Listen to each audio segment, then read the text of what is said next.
Alors, allons-y.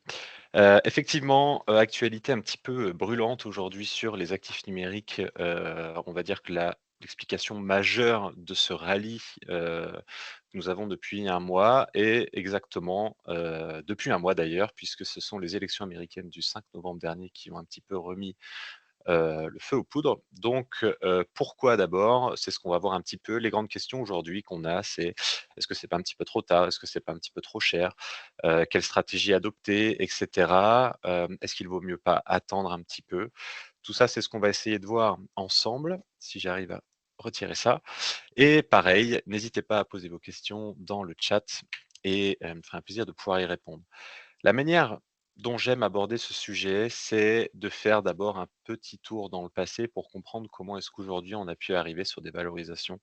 Puisqu'aujourd'hui, c'est une journée d'ailleurs historique, puisque pour la première fois depuis 15 ans, nous avons passé les 100 000 $ de valorisation, ce qui équivaut à un peu plus de 1 000 milliards de capitalisation boursière euh, dans le monde sur Bitcoin uniquement.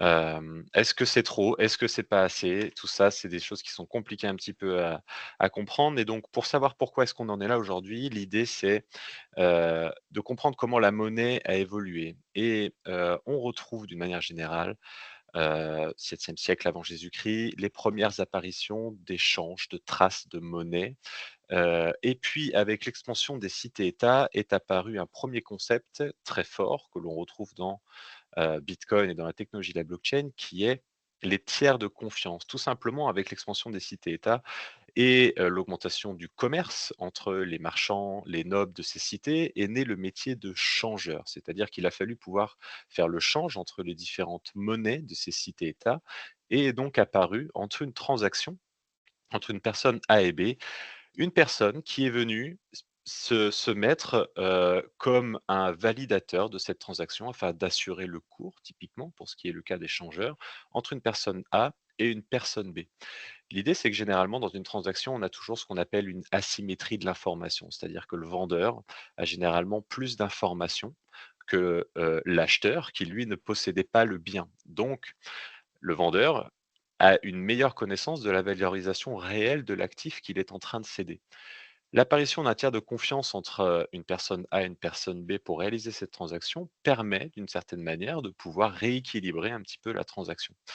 D'une certaine manière, Facebook, Le Bon Coin, ce genre de technologies, de réseaux sociaux aujourd'hui sont des tiers de confiance également, puisque si je vois d'une certaine manière que j'ai 50 contacts en commun avec une personne, probablement que cette personne existe vraiment, et cetera, et cetera. Donc, première idée assez forte à retenir, c'est que l'augmentation de transactions et de connexions entre les êtres humains, d'une manière générale, a augmenté le nombre de tiers de confiance qu'il était nécessaire d'avoir afin de pouvoir assurer des échanges, des transactions entre les hommes. Un deuxième concept qui arrive cette fois-ci un petit peu plus tard chez les Génois, puis à Venise au XVIIIe siècle, c'est l'invention de la monnaie dite scripturale. C'est-à-dire qu'à cette époque-là, avec l'expansion de la marine marchande, eh bien, les Génois ont l'idée de noter l'ensemble des transactions dans un grand livre de registre. Et au lieu, en fait, de régler chaque transaction au moment où elle doit être réalisée, eh bien, ils vont simplement faire un bilan comptable en fin d'année pour pouvoir dire, bah voilà, toi tu dois tant à lui, toi tu dois tant à lui, lui te doit tant, plutôt que de devoir réaliser toutes ces transactions. Ce livre est auditable en temps réel, il est immuable et donc permet aux marchands de pouvoir se faciliter un petit peu l'état de leur commerce et de pouvoir, au niveau comptable et au niveau du bilan, avoir un suivi et faciliter les échanges. Bien sûr, alors on n'en parle pas, la monnaie change de forme, on a l'invention, du billet de banque en Chine, on a la carte bancaire et cetera. Tout ça, dans ce cadre-là, on s'en fiche un petit peu, c'est simplement un changement de forme. La troisième idée en revanche qui est assez forte, c'est que depuis, on va dire les années 80, on a un fort effritement de la confiance vis-à-vis des peuples envers les institutions, envers les banques, envers les gouvernements, avec différentes faillites, différentes cracks, différents voilà, manipulations bancaires, crise des subprimes, et cetera, font que dès les années 80 par les créateurs d'internet qui remarquent en même temps une faille de sécurité sur internet, sur l'exploitation des données qu'on va pouvoir en faire, ce qui 20 ans, même 30 ans après a donné lieu à RGPD en Europe typiquement. Ces créateurs d'internet se posent des questions sur, la vie privée, sur les informations qui sont données lors de nos navigations sur le web et commencent à réfléchir entre eux sur un moyen qu'ils pourraient avoir de pouvoir échanger de la valeur entre eux, sans avoir recours à un tiers de confiance. C'est l'essence même, c'est la réflexion de base qu'a eu ce groupement de personnes qu'on appelle les cypherpunks. C'est comment pouvoir faire des transactions entre nous sur une monnaie qui ne soit pas dirigée par une banque centrale. Et de l'ensemble de ces idées naît la blockchain comme registre distribué, dont vous avez la définition ici. Donc, la blockchain, c'est la gestion collaborative d'un registre distribué dans lequel toutes les transactions sont certifiées sans recourir à une institution ou un tiers de confiance. Alors, ça veut dire quoi, la gestion collaborative? Eh bien, une blockchain, on appelle ça une gestion collaborative puisque ce sont l'ensemble des personnes qui utilisent ce réseau et qui le mettent à jour, qui le gèrent de manière collaborative et qui enregistrent l'ensemble des transactions dans ce registre. Alors on repense à notre registre des Génois, et bien simplement ce registre-là, on l'a digitalisé, on l'a rendu public et on l'a rendu transparent, immuable, immodifiable pour toutes les personnes qui vont pouvoir l'utiliser. Et grâce à cela, on a eu la naissance du premier cas d'usage en 2009, pardon, qui est Bitcoin, qui donc permet de pouvoir échanger de la valeur entre les personnes qui souhaitent pouvoir faire des transactions et de pouvoir compter en unité de compte. Alors, la blockchain, d'une certaine manière, ce n'est pas une invention, on va dire que c'est, une combinaison des 4 plus grandes dernières inventions liées au web, donc c'est plutôt une innovation, qui sont donc internet, hein, le fait de pouvoir, interconnected network, hein, de pouvoir, échanger de la donnée sur le World Wide Web. Vous avez les aspects de cryptographie qui permettent d'encapsuler de la donnée et de la protéger d'une certaine manière, de la crypter. Vous avez les réseaux de pair à pair qui permettent, grâce à internet, de pouvoir échanger de la donnée directement de pair à pair, donc de personne à personne, sans organe de contrôle ou tiers de confiance. Et vous avez le hashcash. Alors, dans le cadre de ce webinaire qui ne durera qu'une demi-heure sur les cryptoactifs, ça va être un petit peu compliqué de rentrer dans le détail, mais sachez que le hashcash, vous l'utilisez tous les jours lorsque, par exemple, vous envoyez un mail. C'est un algorithme, on va dire, de cryptage qui, fin de compte, valide une donnée. Tout simplement, l'idée à retenir de cela, et c'est comme ça que fonctionne Bitcoin, c'est que quand je dépense de l'énergie, de l'électricité pour valider une transaction ou pour faire quelque chose sur internet, eh ben, ça revient à acheter mon timbre lorsque je souhaite faire partir un courrier, une enveloppe. C'est-à-dire que quand je dois crypter une donnée, je consomme de l'énergie, donc je dois payer un petit peu plus cher. Donc c'est comme si j'achetais un timbre. Si je n'ai pas de si je ne crypte pas mes données, alors ça justifie que, en gros, elle n'a pas été timbrée et donc typiquement pour un mail, finira dans votre courrier indésirable ou dans votre boîte de réception, typiquement, en fonction de la manière dont il aura été crypté à l'origine. Donc la technologie de la blockchain, c'est pas une révolution en termes de méthode de paiement, c'est-à-dire que Bitcoin aujourd'hui, c'est entre 7 et 10 transactions par seconde, alors que Mastercard, c'est entre 150 000 et 200 000, donc ça n'a pas été fait pour faciliter les transactions, mais surtout pour permettre en fait à l'ensemble des personnes qui utilisent ce réseau de le lire et de le maintenir comme une sorte de grand livre de registre et de maintenir l'état de manière collective. La rupture, en fait, ne vient pas du paiement, on va dire scriptural, mais du remplacement du tiers de confiance. C'est-à-dire qu'on se passe des intermédiaires, bancaires, notaires, et cetera, qui pourraient s'immiscer dans une transaction et on remplace ce tiers de confiance par un procédé mathématique. Ça va avoir pour intérêt d'aller plus vite, de coûter moins cher et d'avoir, on va dire, un historique. Ça va permettre de transférer des propriétés directement, donc de pair à pair, d'avoir cette absence d'asymétrie de l'information. Je pense à une voiture, je vends une voiture, je suis le seul à vraiment connaître la valeur de cette voiture puisque c'est moi qui l'ai conduite, qui l'ai entretenue et cetera et cetera. L'acheteur, lui, pour le coup, va devoir me faire confiance. Donc cette absence d'asymétrie d'information, elle est rendue possible par la traçabilité que permet la blockchain, puisque tous les enregistrements des transactions sont sécurisés, eurodatés, directement stockés dans la blockchain. Par ailleurs, il y a une dernière, on va dire, propriété qui est l'absence de données de communication personnelle, c'est-à-dire que vous n'allez pas avoir à alors ça pose des problèmes aujourd'hui, hein, pour les institutions bancaires notamment, mais vous n'avez pas de KYC, c'est-à-dire de Know Your Customer à faire, vous n'avez pas de pièce d'identité à donner, de justificatif de domicile, d'origine des fonds et cetera. À partir du moment où vous êtes dans la blockchain pure, une adresse mail suffira pour vous créer un compte, sur bitcoin.com et de pouvoir échanger, des actifs numériques. Donc tout ça, on va essayer de le mettre en exergue par rapport à l'évolution des modes de consommation du web, puisque dans les années 80, il était possible uniquement pour le commun des mortels de lire sur le web. La technologie est tellement compliquée que développer un site web, c'est réservé pour des développeurs. Avec l'expansion des réseaux sociaux et la facilitation, on va dire, et l'accessibilité internet, naît dans les années 2000-2005 avec les réseaux sociaux, le web 2.0 qui permet de lire et écrire dans le web. C'est-à-dire qu'aujourd'hui, créer un site web, ça prend 10 minutes avec le bon tuto YouTube. Écrire un article, ça prend pareil 5 minutes. Alors en plus, si vous rajoutez un petit peu d'intelligence artificielle là-dessus, c'est-à-dire que la différence entre le web 1.0 et 2.0, c'est qu'avec le web 2.0, vous allez pouvoir lire et écrire dans le web.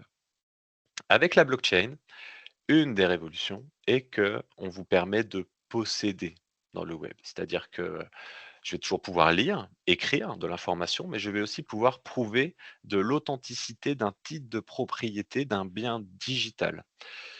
Dans une ère numérique où, suite au Covid d'ailleurs également, on va dire, l'informatisation et on va dire, le fait l'accès au web et l'ensemble, fin de compte, de tout ce qui est lié au numérique accélère et explose, et ben, ça a du sens, je pense, une première manière de pouvoir justifier de la possession d'un bien digital. Et j'entends pas ça par là uniquement un NFT, par exemple une image que vous avez dont vous avez le titre de propriété, mais n'importe quel, on va dire, actif qui a pu, à un moment, être transmis de manière digitale. Donc un cadastre digitalisé avec des titres de propriété, et ben, tout simplement, vous pouvez, en prouver la possession. Le web 4.0, ici, ce que j'appelle l'Internet of Things, c'est-à-dire les objets connectés, ça va être toutes les informations qui vont être inscrites, injectées dans internet grâce à des objets connectés. La température, la pluviométrie, le vent, bref, tout ce que vous voulez pouvoir trouver comme information sur le web. Eh bien, l'idée, c'est qu'aujourd'hui, on est un petit peu à la croisée des chemins sur lequel on pourrait arriver à une sorte de web intelligent qui permet en même temps de lire, écrire, posséder de la donnée dans le web et grâce à l'intelligence artificielle et à l'ensemble des données qu'on peut avoir à la surface de la planète, pouvoir proposer une sorte de web qui pourrait, voilà, l'idée, heu, c'est d'avoir un web qui, grâce à l'ensemble des données disponibles, puisse être bien plus fin dans ses réponses, et prévoir en fait le besoin.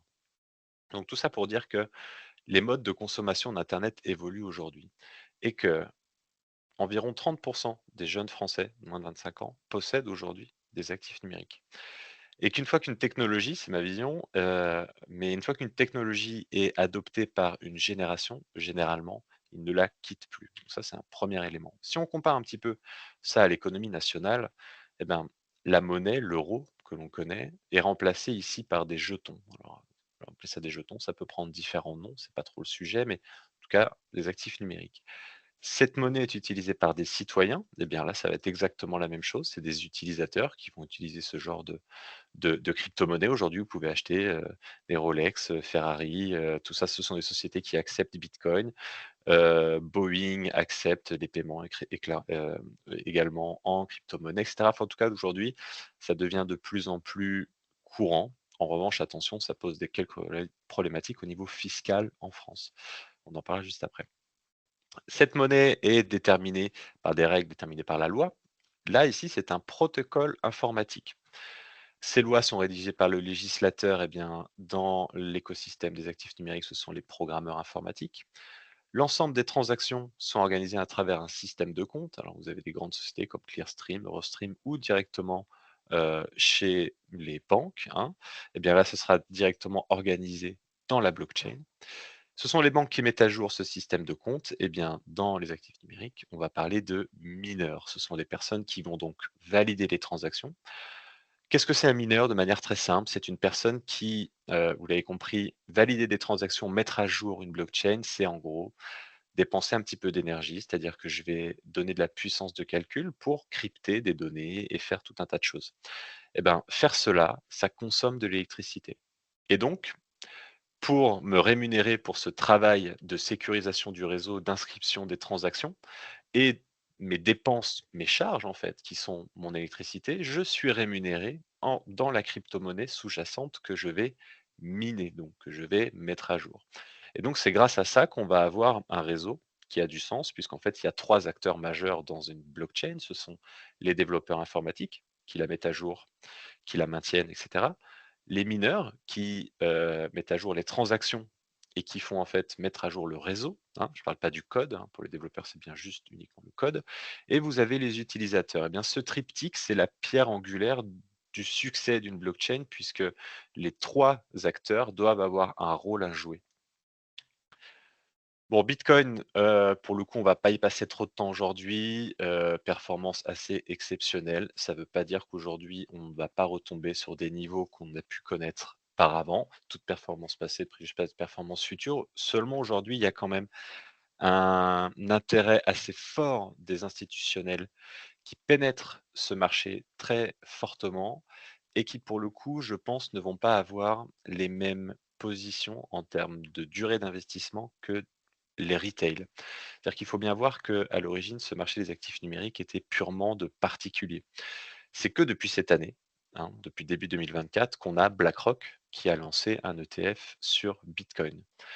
Donc c'est assez récent, c'est-à-dire que l'idée de se dire que je suis probablement en retard, et cetera, en fait, si vous regardez autour de vous, je pense qu'une personne sur 30 aujourd'hui est exposée à peu près aux actifs numériques et que donc vous n'êtes pas spécialement en retard. En revanche, il y a effectivement peut-être des timings à respecter. Qu'est-ce qui fait que Bitcoin est intéressant comparé aujourd'hui aux monnaies fiduciaires? Attention, je ne dis pas qu'il faut, ne plus vivre avec des euros, des dollars et vivre uniquement avec Bitcoin. Attention, surtout pas. L'idée, c'est d'avoir pour un client patrimonial, effectivement, qui va vivre plutôt en euros, c'est d'avoir effectivement un petit peu de dollars. Et aujourd'hui, la manière dont on travaille Bitcoin avec nos clients, c'est généralement entre 1 et 3 maximum de l'allocation patrimoniale, ce qui représente déjà quand même parfois une somme assez intéressante. L'idée, c'est que contrairement aux euros qui sont imprimés un petit peu au doigt mouillé par la banque centrale en fonction des différentes données macroéconomiques, eh bien Bitcoin, on sait déjà à l'avance la manière dont ils vont continuer à se créer.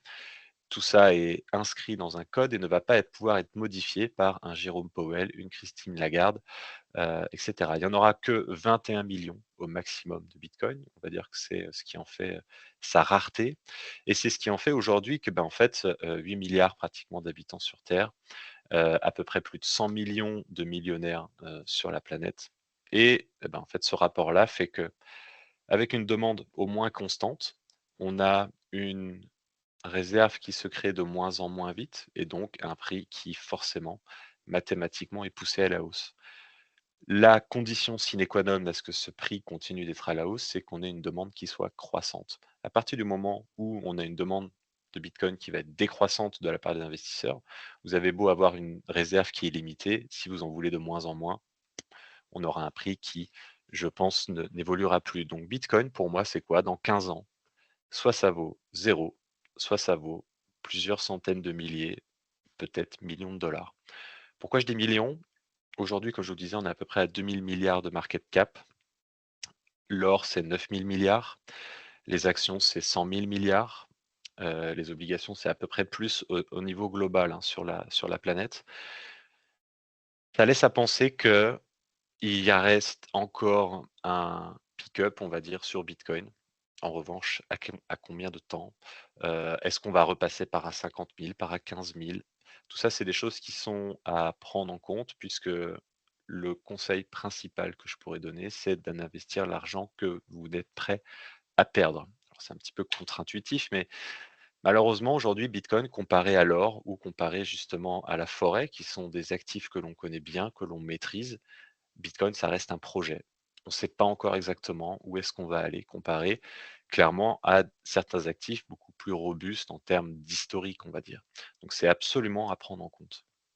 De plus, vous avez des évolutions technologiques qui s'accélèrent. C'est-à-dire que Bitcoin aujourd'hui, si on regarde un petit peu, ça a été créé en 2009, le code est extrêmement robuste, fonctionne, mais des évolutions technologiques ont fait apparaître de nouvelles, on va dire, formats de blockchain, de nouvelles fonctionnalités et aujourd'hui, on est déjà à la blockchain 3.0. Alors je m'explique. La blockchain uniquement transactionnelle comme Bitcoin, comme Litecoin, comme Bitcoin Cash permettent 3 choses.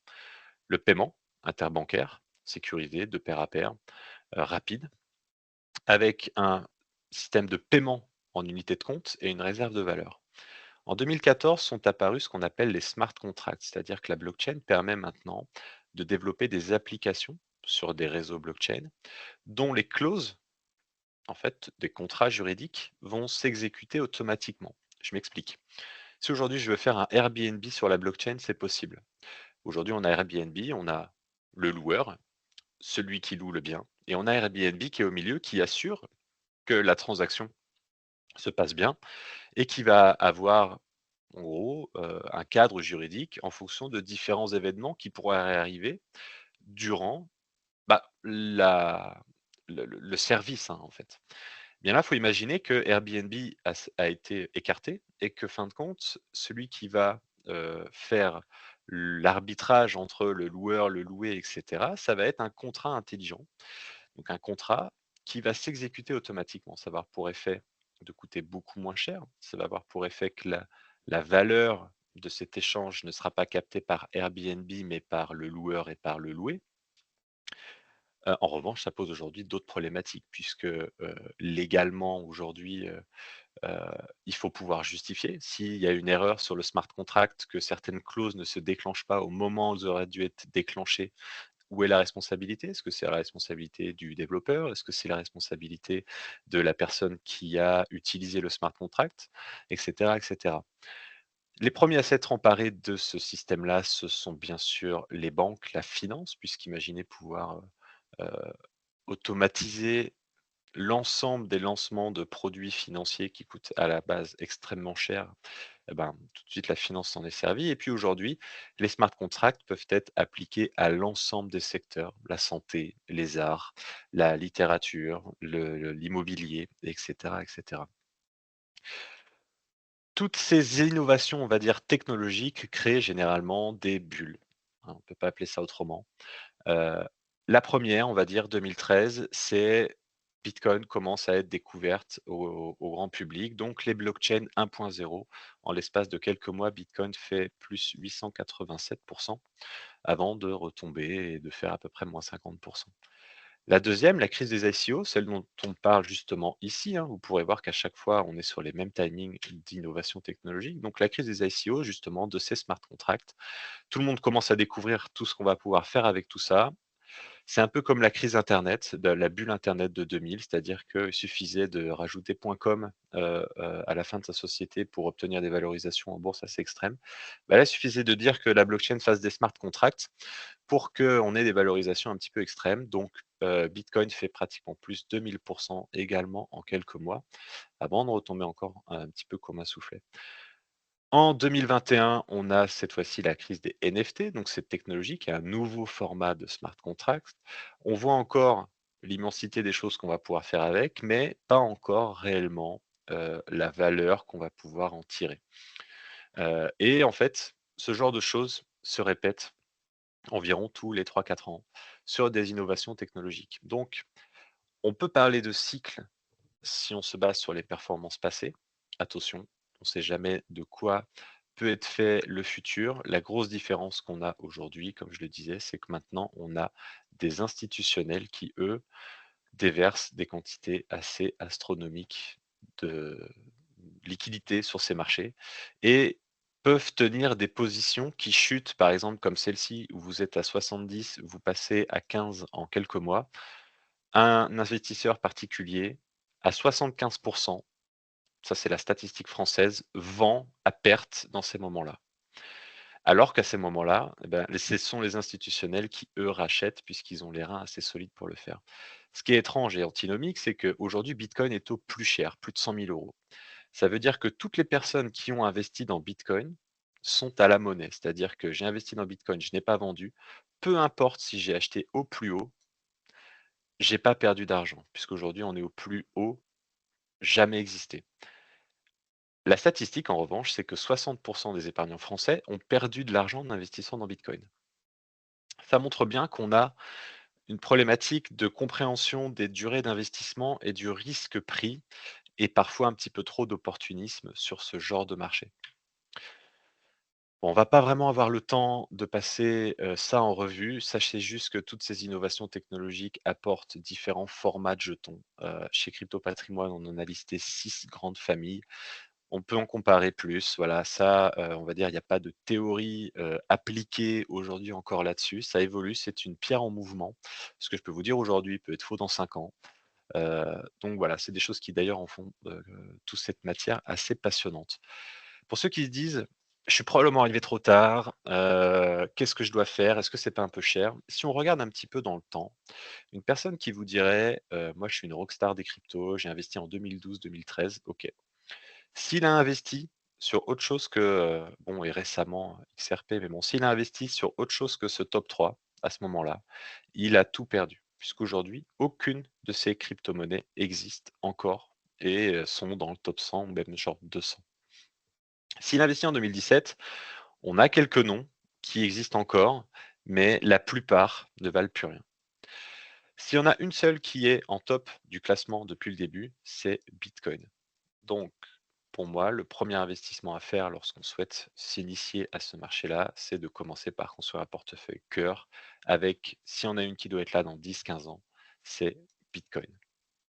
Et ensuite, eh bien, en fonction des connaissances qu'on a, de son appétit au risque, de son profil de risque, etc., eh bien, on va pouvoir prendre différents risques en allant chercher des crypto-monnaies un petit peu moins capitalisées et avec des, du coup, plus de risques. Éventuellement, c'est même pas sûr, plus de potentiel de gain. Tout cela, bien sûr, est très risqué. Sachez qu'il y a une réglementation européenne qui arrive à partir du 30 décembre 2024 et qui va instaurer un cadre standard sur l'ensemble des pays de l'Union européenne, ce qui fait que vous soyez en Allemagne, en Italie, en Grèce, vous aurez la même explication pour chaque typologie de produit. Et donc, ça va permettre un assainissement, on va dire, des acteurs, et une meilleure concurrence, donc des meilleurs produits, des meilleures offres, et cetera. Donc ça va être très bien pour le marché. En revanche, les émissions de crypto-monnaies ne sont toujours pas backées par aucune organisation fédérale. Sachez que ça prend 20 minutes de créer une crypto à un jeune bien motivé, ou même jeune ou moins jeune d'ailleurs, en tout cas personne motivée.